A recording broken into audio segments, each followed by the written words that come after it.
Hello दोस्तों, मैं Shahbaz great IQ में आप सभी का स्वागत करता हूं। साइंस की सीरीज़ को कंप्लीट करेंगे अपनी, जैसे चल रही है हमारी ग्रुप डी के लास्ट ईयर, जो 22 तारीख को सेकंड शिफ्ट के क्वेश्चंस आए थे साइंस के, उसको डिस्कस करेंगे। साथ ही आज NTPC का एनालिसिस नहीं हो पाया क्योंकि एग्ज़ाम नहीं था कोई भी, ठीक है। आज 16 तारीख थी, आज कोई एग्ज़ाम नहीं है। अब 16, 17, 18 को कोई एग्ज़ाम नहीं है। अब सीधा 19 तारीख को एग्ज़ाम है, तो NTPC का जो रिव्यू है अब सीधा 19 तारीख को मिलेगा। क्वेश्चंस को स्टार्ट करते चलते हैं फर्स्ट क्वेश्चन की तरफ। कार्बन मजबूत बंध बनाता है क्योंकि इसका आकार होता है कैसा? तो कार्बन के जो आकार जो होता है वो जब छोटा होता है, साइज बहुत स्मॉल होता है, इसीलिए उसके जो बंध होते हैं वो बड़े मजबूत होते हैं, ठीक है। तो वो स्ट्रॉन्ग इसलिए होते हैं क्योंकि इसका आकार छोटा होता है। नेक्स्ट क्वेश्चन की तरफ चलते हैं। आधुनिक आवर्त सारणी में, ठीक है, मॉडर्न पीरियोडिक टेबल के बारे में पूछा है इन्हें। 6th पीरियड में पूछ रखा है छठे आवर्त में कितने तत्व होते हैं। तो यहाँ पर आपकी मॉडर्न पीरियोडिक टेबल है, यहाँ पे 6th यहाँ पर है। ये जो होते हैं इस तरीके से जो होते हैं यहाँ पर, ये हॉरिजॉन्टल आपके जो होते हैं क्या होते हैं, ये पीरियड होते हैं, आवर्त होते हैं, और ये जो होते हैं समूह ग्रुप होते हैं। यहाँ पे 18 यहाँ पे ग्रुप है। छठे की अगर बात करें इस तरीके से, ये टोटल यहाँ से वहाँ तक, और इसमें यहाँ 57 से 71 ये जो कि ये है, इन सबको टोटल करेंगे तो 32 आएगा। तो इसका आंसर क्या हो जाएगा? 32 इसमें होते हैं यहाँ पे। नेक्स्ट क्वेश्चन की तरफ चलते हैं अपने। नेक्स्ट क्वेश्चन क्या कहता है? अब ये मेंडलीव की आवर्त सारणी में ऊर्ध्वाधर जो है कॉलम होते हैं को क्या कहते हैं, ठीक है। मेंडलीव के पीरियोडिक टेबल में पूछा है वर्टिकल जो होते हैं वो क्या होते हैं। तो अभी मैंने आपको बताया जब वर्टिकल जो होते हैं, वर्टिकल ये ग्रुप्स होते हैं, ठीक है, समूह होते हैं, और हॉरिजॉन्टल जो होते हैं ये आपके पीरियड होते हैं, आवर्त होते हैं। तो इसका आंसर क्या जाएगा? समूह ग्रुप होते हैं। अगले क्वेश्चन की तरफ चलते हैं। एक वस्तु का जो भार है वो 2 किलोग्राम है, और इसका त्वरण एक्सीलरेशन जो है वो कितना है? 4 मीटर पर सेकेंड स्क्वायर है यहाँ पे। तो इस पर लगने वाला बल कितना होगा? फोर्स बताना है यहाँ पे, ठीक है। क्लियर बताया गया कि ऑब्जेक्ट का वेट कितना है? 2 किलो है यहाँ पर, ठीक है। तो मास कितना हो जाएगा? मास 2 किलो हो जाएगा यहाँ पे, ठीक है। और इसका एक्सेलरेशन कितना हो जाएगा? एक्सेलरेशन, ठीक, कितना रखा है? 4 मीटर पर सेकेंड स्क्वायर, 4 मीटर पर सेकेंड स्क्वायर। अब हमें क्या निकालना है यहाँ पे? देखना है कि फोर्स कितना अप्लाई है। तो न्यूटन का सेकंड लॉ मुझे याद आएगा यहाँ पे। न्यूटन का सेकंड लॉ क्या कहता है कि फोर्स जो होती है वो इक्वल होती है मास इंटू एक्सेलरेशन के। तो मास कितना होता है यहाँ पे? 2 × 4 कितना हो जाएगा? 8 न्यूटन, ठीक है, क्योंकि फोर्स की इकाई न्यूटन होती है। तो 8 न्यूटन इसका आंसर हो जाएगा। अगले क्वेश्चन की तरफ चलते हैं। एक वस्तु को उत्तल दर्पण के सामने अनंत में दर्पण के ध्रुव के बीच में रखा जाता है और बनने वाला प्रतिबिंब कैसा होगा, उसकी प्रकृति कैसी होगी? तो याद रखेंगे आप जो है कॉन्वेक्स, जब भी लेंस की बात करेंगे उत्तल दर्पण की, उसमें जब भी अनंत की बात चलेगी तो रियल कभी नहीं बनेगी। तो रियल वाले ऑप्शन तो हो ही नहीं सकते यहाँ पे, वर्चुअल होंगे। और जब ध्रुव की बात कर रहा है, पोल की बात करता है ना, ठीक है, पी पे, यहाँ पे पोल की जब बात करेगा तो हमेशा छोटी बनेगी। तो ऑप्शन नंबर आपका सी हो जाएगा, आभासी व छोटी, वर्चुअल एंड स्मॉल। अगले क्वेश्चन की तरफ चलते हैं। कौन सी धातु पृथ्वी में सबसे प्रचुर मात्रा में पाई जाती है? तो एल्यूमिनियम जो है वो सबसे ज़्यादा मात्रा में पाई जाती है पृथ्वी में। आगे चलते हैं। एक संपीड़ित स्प्रिंग में कौन सी एनर्जी होती है? पूछा गया स्प्रिंग में कौन सी एनर्जी होती है। तो स्प्रिंग हो, चाहे आपका धनुष होता है, धनुष जो होता है, धनुष तीर कमान उसमें, ठीक है, या फिर मैं अपनी टी शर्ट को ऐसे खींच लेता हूँ, ठीक है, और इसे रोक के रखता हूँ यहाँ पे। तो इन सब चीज़ों में हमेशा पोटेंशियल एनर्जी होती है। वो एनर्जी स्थिर ऊर्जा होती है, स्थितिज ऊर्जा जो होती है, पोटेंशियल एनर्जी वो होती है। इसमें स्प्रिंग का एग्जाम्पल आ सकता है, किसी खिंची हुई चीज़ का, धनुष को खींचना, इन सब चीज़ों के एग्जाम्पल पोटेंशियल एनर्जी में आते हैं। अगले क्वेश्चन की तरफ चलते हैं। किसके अनुसार तत्व के गुणधर्म और उनके परमाणु भार के आवर्त फलन होते हैं, ठीक है। ये पूछा है कि कौन सी पीरियोडिक टेबल है जो एटॉमिक मास पे है, जिसका बेस एटॉमिक मास है, ठीक है। तो एटॉमिक मास के जो बेस पर है वो मेंडलीव की है पीरियोडिक टेबल। अगर डावर्नियर की बात करूं तो ये ट्रायाड में होती है, ट्रायाड्स पे, ठीक है। जब भी ट्रायाड्स की बात आएगी तो डावर्नियर को बोलोगे, ठीक है। अगर आप न्यूलैंड्स की बात करोगे तो ये ऑक्टेव, अष्टक नियम जो होता है, अष्टक नियम पे, ठीक है। यहाँ पर एटॉमिक मास की बात हो रही है तो मेंडलीव की, और अगर एटॉमिक पीरियड की बात हो रही होती है यहाँ पर तब आती है मॉडर्न पीरियोडिक टेबल, ठीक है। 4 तरह के क्वेश्चन आते हैं इसमें, चारों मैंने आपको बता दिए। अगले क्वेश्चन की तरफ चलते हैं। 80 किलोग्राम का द्रव्यमान की एक वस्तु है, 60 मीटर प्रति सेकंड के वेग से, वेलोसिटी कितनी दे रखी है? v दे रखी है 60, ठीक है। और v देने के बाद क्या दे रखा है? जो मास दे रखा है वो कितने दे रखा है? 80 kg। और निकालना क्या है यहाँ पे? मोमेंटम, ठीक है। संवेग निकालना है, मोमेंटम निकालना है, मोमेंटम, ठीक है। तो अब यहाँ पे जब आप ऑप्शन बजर मारोगे तो ऑप्शन तो सारे के सारे कैसे 4800, मगर आपको ये पता होना चाहिए कि मोमेंटम जो होता है, जो संवेग होता है, उसका जो इकाई होती है, यूनिट, वो किस में नापा जाता है? तो मोमेंटम को हम हमेशा P से दर्शाते हैं और इसको हम m इंटू वी करते हैं, ठीक है। P equals to m into v होता है।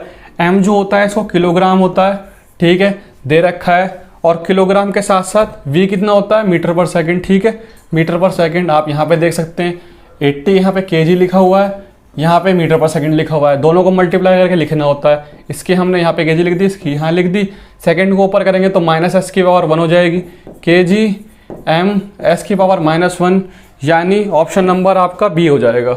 बहुत आसान है, देखो कुछ नहीं करना, सिर्फ आपको मोमेंटम का फॉर्मूला पता होना चाहिए, बिल्कुल क्वेश्चन हो जाएगा। थोड़ा ट्रिक करके इन्होंने न्यूमेरिकल टाइप में दे दिया, मगर पूछा सिर्फ तो अल्टीमेटली क्या था, मोमेंटम का फॉर्मूला।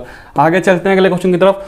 दो बल्ब हैं, दो बल्ब में से एक दूसरे से अधिक चमकता है, दो बल्ब में एक ज़्यादा चमक रहा है, एक कम चमक रहा है, ठीक है। तो ऑब्वियसली बात है जो ज़्यादा स्ट्रॉन्ग, ज़्यादा पावर का होगा, ज़्यादा करंट आ रहा होगा, उसमें ज़्यादा चमक रहा होगा, जिसमें कम करंट आ रहा होगा, कम पावर का होगा, वो कम चमक रहा होगा, ठीक है। तो ये पूछा गया है कि बल्ब का प्रतिरोधक किसका अधिक होगा, यानी रेजिस्टिविटी पूछी गई है, ठीक है। विच बल्ब हैज़ मोर रेजिस्टेंस, तो सिंपल सी बात है, जो कम जल रहा होगा हमेशा उसका ही रेजिस्टेंस ज़्यादा होगा, ठीक है, क्योंकि वो चमक नहीं पा रहा, वो करंट पास नहीं कर पा रहा, इससे उसकी पावर भी कम होगी, इसीलिए, ठीक है। तो डिम बल्ब जो होगा उसका प्रतिरोध ज़्यादा होगा, जो जल रहा है ऑलरेडी उसका तो कंडक्टिविटी ज़्यादा होगी, ठीक है, रेजिस्टेंस कमी होगी। अगले क्वेश्चन की तरफ चलते हैं। नेक्स्ट, इनमें से कौन सा उत्तक जो है अंतरकोशिकीय क्षेत्र में बड़ा होता है। तो जब भी हम बात करते हैं प्लांट की, तो प्लांट में जितने भी उत्तक यानी टिश्यूज़ की बात की जाती है, उसमें अगर हम बात करें हैं, सबसे जो बड़ा एरिया होता है वो पैरेन्काइमा में होता है, ठीक है। पैरेन्काइमा के अंतरकोशीय जो क्षेत्र होता है वो सबसे बड़ा होता है, और इन सब के काम जो होते हैं वो तो मैंने आपको कई बार बता रखे हैं। अच्छा, आप लोग में से जिसको पता है तो मुझे बताएगा जाइलम और फाइलम के क्या क्या काम होते हैं। बहुत बार रिपीटेड क्वेश्चन है और इजी भी है। जाइलम क्या काम करता है और फाइलम क्या काम करता है, दोनों आप मुझे कमेंट करके बताएंगे। अगले क्वेश्चन की तरफ चलते हैं। नेक्स्ट, अमीबा का प्रजनन कैसे होता है। देखो ये क्वेश्चन बहुत आ चुके हैं रिप्रोडक्शन के ऊपर, ठीक है। लास्ट टाइम मैंने आपको हाइड्रा का बताया था, इस बार जो है अमीबा का क्वेश्चन आ गया। तो अमीबा का जो होता है रिप्रोडक्शन जो होता है द्विखंडन होता है, ठीक है। यहाँ बाइनरी फिजन होता है, बाइनरी फिजन, ठीक है। होता कैसे वो उसको समझ लो आप, ठीक है। इस तरीके से अमीबा का शेप होता है, यहाँ पे न्यूक्लियस होता है, इसको दो हिस्सों में टूटता है, दो हिस्सों में टूटने के बाद ये अलग अलग हो जाता है, न्यूक्लियस डिवाइड हो जाता है दो पार्ट में, ठीक है। दो पार्ट में न्यूक्लियस डिवाइड होने के बाद ये जो पानी वाला एरिया होता है इसको साइटोप्लाज्म बोलते हैं हम, साइटोप्लाज्म। ये साइटोप्लाज्म भी डिवाइड हो जाता है यहाँ पे, और जब साइटोप्लाज्म डिवाइड हो जाता है तो उनका फॉर्मेशन हो जाता है दो अलग अलग अमीबा में, ठीक है। अब यहाँ पे दो अमीबा बन गए, इसको द्विखंडन बोलते हैं हम, बाइनरी फिजन। ये बहुत अच्छा एग्जाम्पल है अमीबा का, ठीक है, आप याद रखेंगे इस चीज़ को। अगले क्वेश्चन की तरफ चलते हैं हम। नेक्स्ट, निम्नलिखित में से कौन सा रासायनिक समीकरण जो है संतुलन है, इसमें से बताना है कि कौन सी का केमिकल इक्वेशन जो है वो आपकी बैलेंस्ड है। तो यहाँ पे देखते हैं H की 2 है, यहाँ पे H2 और O2 है, यहाँ पे H2O बन गई, ये तो गलत हो गई क्योंकि यहाँ पे O2 थी, यहाँ पे O सिंगल है, तो ये गलत हो जाएगी हमारी। नेक्स्ट क्या है, NaH2O। अब यहाँ पे NaOH और H2 दे दिया, एक H यहाँ दे दिया, मगर H तो 2 ही था, और यहाँ पे इन्होंने 3 कर दिया इसको अलग करके, तो ये भी नहीं होगा। MgO2, ठीक है। अब यहाँ पे O2 है, यहाँ पे O एक कर दिया उन्होंने, ये भी गलत हो जाएगा। नेक्स्ट 2MgHO2, ठीक है, तो 2 आगे लगा दिया और Mg की भी 2 आ गई और O का भी, ठीक है, तो ऑप्शन नंबर डी। अगले क्वेश्चन की तरफ चलते हैं। ठोस जो होते हैं सॉलिड्स जब पिघलते हैं आपके, तब उसका तापमान क्या होता है। तो सॉलिड्स जैसे होते हैं, जैसे बर्फ वगैरह, जब भी वो पिघलते हैं तो उसका जो टेम्परेचर होता है वो बिल्कुल भी कोई चेंजेस नहीं आता, उसमें जो टेम्परेचर है वही रहता है, तो वो चेंज नहीं होते हैं, ठीक है। आगे क्वेश्चन की तरफ चलते हैं। मानव की तंत्रिका कोशिका की लंबाई पूछी गई है, तो 100 होती है, ठीक है, ऑप्शन नंबर ए। आगे क्वेश्चन की तरफ चलते हैं। अधिकांश शरीरप यानी रेप्टाइल जो होते हैं उसके हार्ट के चैम्बर के बारे में पूछा गया है। ये क्वेश्चन काफ़ी रिपीटेड क्वेश्चन होते हैं, चैम्बर्स के बारे में बार बार पूछते रहते हैं वो लोग, ठीक है। तो पता है ह्यूमंस वगैरह में तो 4 चैम्बर होते हैं, मगर रेप्टाइल की बात की जाए तो ये बड़ा क्रिटिकल होता है, क्योंकि जो क्रोकोडाइल होता है उसमें 4 चैम्बर होते हैं, सिर्फ क्रोकोडाइल में 4 चैम्बर होते हैं, बाकी सारे रेप्टाइल जितने होते हैं उसमें 3 रेप्टाइल होते हैं, ठीक है। 3 कक्षीय चैम्बर 3 कक्षीय होते हैं, ठीक है। अगले क्वेश्चन की तरफ चलते हैं। लिटमस विलियन किससे निष्कासित किया जाता है, ठीक है।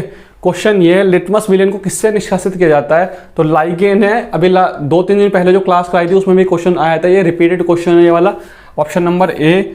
अगले क्वेश्चन की तरफ चलते हैं। वायुमंडलीय अपवर्तन के कारण सूर्यास्त और सूर्योदय में कितने समय की देरी होती है। यहाँ पर पूछा गया है रिफ्रैक्शन के बारे में पूछा गया है, एटमॉस्फेरिक रिफ्रैक्शन कितना होता है। ठीक है, मतलब सूरज ढल जाता है फिर भी हमें दिखता रहता है, तो कितने मिनट तक दिखता रहता है, या फिर सूरज निकलने से पहले हमें कितने मिनट पहले दिखने लगता है। तो ये जो रिफ्रैक्शन होता है, रिफ्रैक्शन जो अपवर्तन जिसको बोलते हैं हम, ठीक है, वो कितने मिनट का होता है। तो अगर हम एक साइड का देखें, जब सूरज डूब रहा होता है, सूर्यास्त जब हो रहा होता है, ठीक है, तब 2 मिनट का होता है, और अगर जब निकल रहा होता है जब 2 मिनट का होता है। तो ओवरऑल पूरे दिन में जो होता है वो 4 मिनट का होता है, मगर अगर हम एक साइड की बात करें तो वो 2 मिनट का होता है। ठीक है, आगे की तरफ चलते हैं। कौन सा पदार्थ ऊर्ध्वापातन गुण नहीं होता, सब्लिमेशन किसमें नहीं होता? तो आपको 3 एग्जाम्पल बहुत अच्छे तरीके से पता होंगे, बुक में भी होंगे, ठीक है। अमोनियम क्लोराइड, नेफ्थलीन और कपूर, ये तीनों के तीनों जो हैं ऊर्ध्वापातन के हैं। Naphthalene, ammonium chloride, Kapoor. Sodium sulphate का कोई लेना देना नहीं है, इसीलिए ये है, इसका कोई गुण नहीं होगा सब्लिमेशन का। आगे चलते हैं अगले क्वेश्चन की तरफ। निम्नलिखित में से कौन सा नर प्रजनन प्रणाली का हिस्सा नहीं है? कौन कौन से नहीं है? टेस्टिकल, ठीक है, आते हैं, ठीक है, मेंस में। उसके बाद टेस्टिस और वीनस ये भी आते हैं, मगर ओवेरी जो होती है, अंडाशय, ये फीमेल में होती है, ठीक है, मेल से रिलेशन नहीं होता। आगे क्वेश्चन की तरफ चलते हैं। किसकी विद्युत प्रतिरोधकता सबसे कम होती है? ठीक है, रेजिस्टिविटी पूछी है, तो इनमें से पूछा गया है कौन सा ऐसा है जो कम रेजिस्टिविटी है, जिसकी मतलब प्रतिरोधकता का मतलब क्या है, जो करंट पास जो है सबसे मतलब ज़्यादा करंट पास कर देता है और उसकी कम है रेजिस्टिविटी। तो सबसे ज़्यादा जो कम रेजिस्टिविटी अगर इन चारों में आप देखोगे तो वो सिल्वर की है, ठीक है, सिल्वर की रेजिस्टिविटी सबसे कम है। आगे चलते हैं, इसकी 1.5 समथिंग होती है रेजिस्टिविटी। नेक्स्ट क्वेश्चन की तरफ चलते हैं। गति का दूसरा नियम पूछा गया है, ठीक है। The second law of motion indicate, second law of motion किसको कराता है? अभी हमने सेकंड जब क्वेश्चन किया था अपने, इसमें न्यूमेरिकल आया था, एक उसी क्वेश्चन को शो करता है। सेकंड न्यूमेरिकल क्या कहता है? न्यूटन का जो न्यूमेरिकल लॉ है, सेकंड लॉ, वो आपको ये बताता है कि जो फोर्स है, फोर्स जो लगती है वो किसके इक्वल होती है? वो मास इंटू एक्सेलरेशन होता है। F बराबर कितना होता है? m इंटू ए होती है, ठीक है, मास इंटू एक्सेलरेशन होता है। तो इन चारों में से पढ़ते हैं हम। किसी वस्तु की गति परिवर्तन की दर, ठीक है, किसके बराबर होती है? बल के समानुपाती होती है। यही तो कहता है, फोर्स को ही तो बताता है हमारा, ठीक है। क्या बताता है? The rate change of speed of object is proportional to force, यही बताता है हमारा F इजिकल टू m, किस रेट पे जो है उसकी स्पीड चेंज हो रही है। आगे क्वेश्चन की तरफ चलते हैं। निम्न में से कौन सा ऑड है, विषम कौन सा इनमें से ये बताना है आपको, ठीक है।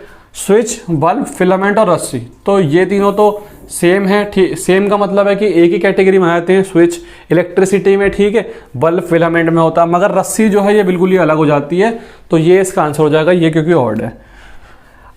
इसका लास्ट क्वेश्चन है ये कि आवोगाद्रो जो संख्या है उसको किस रूप में निरूपित किया जाता है? तो आवोगाद्रो की जो संख्या है वो हमेशा हमें जो नंबर्स होते हैं, नंबर्स, ये n और आवोगाद्रो का यहाँ पे a लगाया जाता है, तो Na होता है ऑप्शन नंबर, ये Na है नीचे की साइड, ऑप्शन नंबर इसका C हो जाएगा। तो ये कुछ क्वेश्चंस थे आपके जो 22 तारीख की, जब 22 तारीख को एग्ज़ाम होता है ग्रुप डी का, उसके सेकेंड शिफ्ट में आए थे। बहुत अच्छे तरीके से हमने इसको समझने की कोशिश करी है। कोशिश करेंगे एग्जाम से पहले जितने भी क्वेश्चंस प्रीवियस ईयर थे उसको कंप्लीट कर दें। आप एक बार मुझे कमेंट करके ये ज़रूर बताएं कि इसको अगर टॉपिक वाइज भी आपको समझना है, जैसे एक एक टॉपिक को इंडिविजुअली, पीरियोडिक टेबल हो गई, ठीक है, अमीबा वगैरह, हाइड्रा, इन सब का रिप्रोडक्शन, कुछ न्यूमेरिकल्स की क्लासेस, अगर आपको वो चीज़ भी चाहिए तो आप कमेंट कर सकते हैं, ताकि मैं एक अच्छा कंपाइलेशन करके आपको उस सीरीज़ को तैयार कर सकूँ आपके लिए ग्रुप डी से पहले। वीडियो अगर अच्छी लगती है तो लाइक कर सकते हैं, चैनल को सब्सक्राइब कर सकते हैं। मिलते हैं नेक्स्ट वीडियो में, तब तक के लिए bye, all the best, take care.